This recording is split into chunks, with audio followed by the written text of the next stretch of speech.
Hello, आज हम पढ़ेंगे। हमने पहले पढ़ा था कि हमें कंफ्यूजन होता है एल्कीन एल्केन और एल्काइन में कंफ्यूजन होता था। हमने उसके कंफ्यूजन को थोड़ा सा दूर किया था। आज हम पढ़ेंगे व्हाट इज होमोलोगस सीरीज। जो हमारी होमोलोगस सीरीज होती है वो क्या होती है, प्लस उसके साथ हमें फंक्शनल ग्रुप अगर ऐड कर देते हैं होमोलोगस सीरीज में तो वो क्या होते हैं।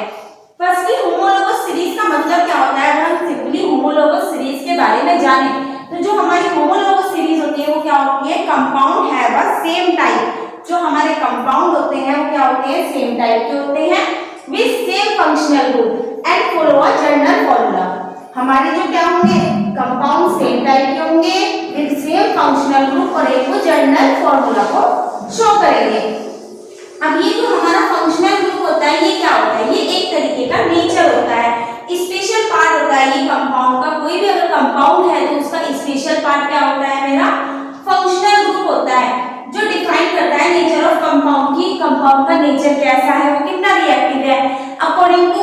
जैसे कि हमारा खाना जो होता है, कोई नॉन वेज होता है तो नॉन वेज खाता है, जो वेजिटेरियन वो वेजिटेरियन खाना खाता है। अब उसके अकॉर्डिंग क्या है, उसने अपने नेचर को रखा है ना, जो नॉन वेज है वो एग वगैरह खाएगा, जो नहीं है वो नॉर्मल ग्रीन वेजिटेबल खाएगा। तो उसी के तरीके से क्या होता है, हमारा फंक्शनल ग्रुप होता है जो नेचर को डिसाइड करता है, स्पेशल पार्ट होता है किसी कंपाउंड का। और ये क्या करता है, डिफाइन करता है नेचर ऑफ कंपाउंड का नेचर कैसा है, वो कितना रिएक्टिव है। अब इसके बाद क्या होता है, लेट्स सपोज हमने एक एग्जांपल दिया CH4 C2H6 C3H8 ऐसे करके लिख दिया। अब जब हम इससे इसमें जा रहे हैं तो यहाँ से एक कार्बन बढ़ा और दो मेरे हाइड्रोजन बढ़े।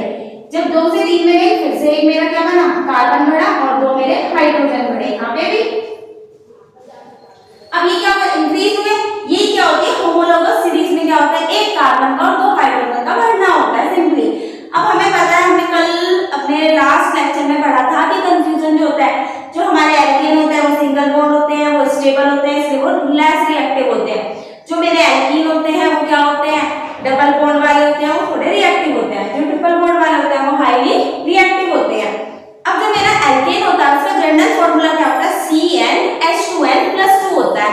वहां पे जो मेरा N होता है वो क्या बताता है, नंबर ऑफ कार्बन को बताता है। जैसे कि ये जो फॉर्मूला है ये एल्केन का फॉर्मूला है CnH2n+2।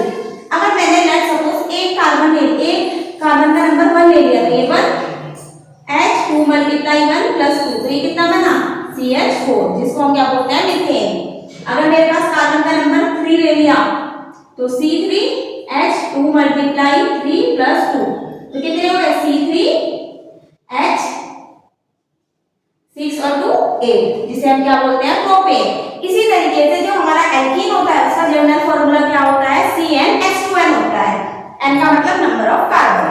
अब क्या है, अगर मेरा जो कार्बन का नंबर है वो 2 है, लेट्स सपोज जो मेरा n हमें कितना है 2, तो यहाँ पे 2 लगा, H2 × 2 तो कितना हुआ, C2H4, इसे क्या बोलते हैं हम, इथीन बोलते हैं। और अगर मेरा कार्बन का नंबर n मेरा क्या हुआ, 5 हुआ, तो C5H2 × 5 तो C5H10, इसका नाम क्या होगा, पेंटीन। 5 कार्बन है क्योंकि। और जो हमारा ट्रिपल बॉन्ड होता है जिसे हम एल्काइन बोलते हैं उसका जनरल फॉर्मूला क्या होता है, CnH2n-2।